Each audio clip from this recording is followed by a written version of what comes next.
People who have never done the embarrassing thing of putting themselves out there are not going to understand what you're talking about when you're talking about haters or ops.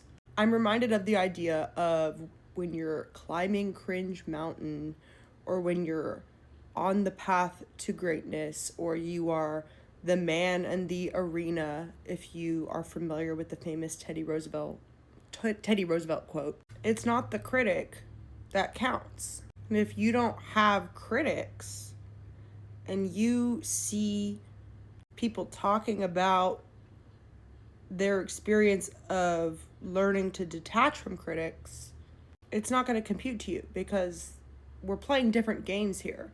If you are playing the game of avoiding criticism, you're not going to have critics. You're not going to have ops.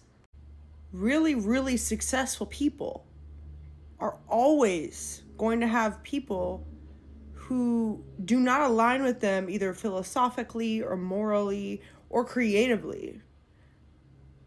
People who would rather their work not reach the heights that they're trying to reach for various different motivations. There's a huge scale of morality of reasons as to where that op or critic energy could be coming from.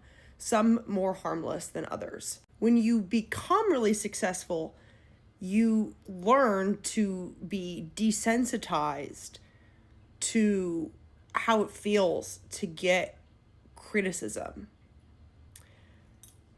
And it is often people who are early starting out on the path to success who struggle the most with criticism, who struggle the most with worrying about what their friend from high school thinks of them, with worrying about what their mom's best friend thinks of them. It is the act of stumbling and honing your craft that gives you the resilience and the exposure therapy that desensitizes you to where criticism is no longer a threat, because you understand that the people who fling criticism are not even in the arena.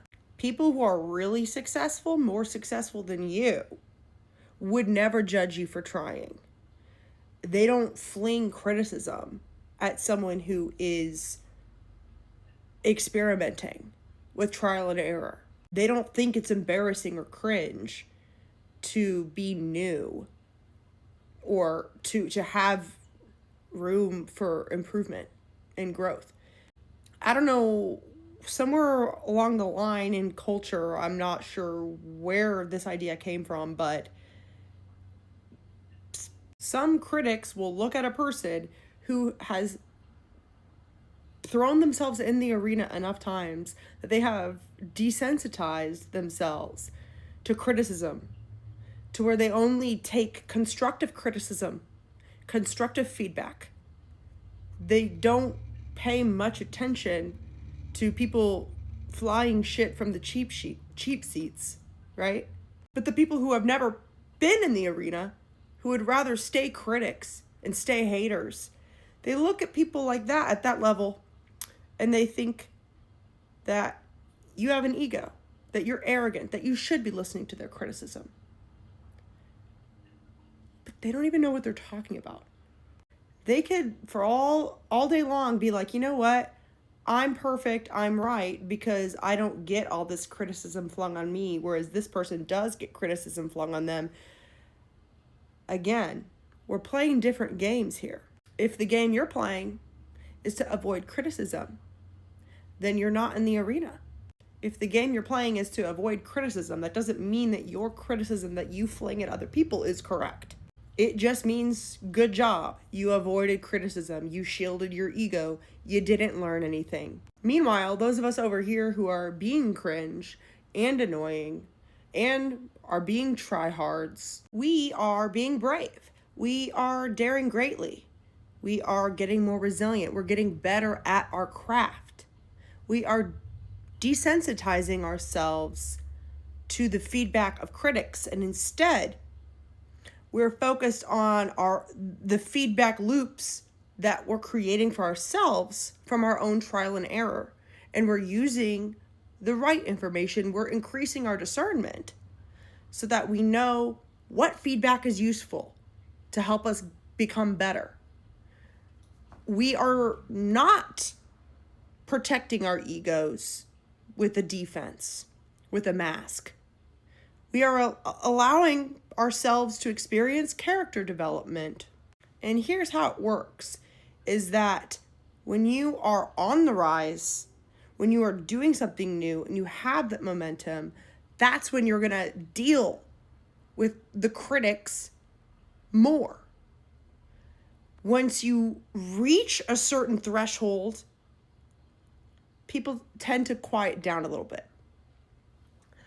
But I just wanted to point this out because if you're in that phase where you have the beginner's mind about something, you are thinking experimentally, and you're using your bravery and your resilience to learn and to be in the arena, I want you to know that not only does it get better in the sense that once you rise up a little bit more, one, you're not going to care about criticism as much. Two, people shut up a little bit more. And that kind of goes hand in hand too, because the less you care, the less their criticism does anything, the less rewarding it is for them to fling at you. Because really what it is you are being brave enough to go out on the arena, and people who are not brave enough to be out on the arena would rather drag you down. They would rather waste their time trying to drag you down because you are more of a threat to them than people who are really, really great. People who are really great at whatever their craft is, whatever. People who are critics and not in the arena, they look at them and they think they're born that way. They're prodigies. They're special.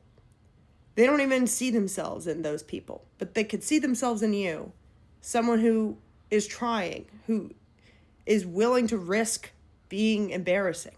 And that's a threat to them, because if they remember a time in which you were not in the arena and then you were, they don't want to have to watch you grow, because what would that then say about them?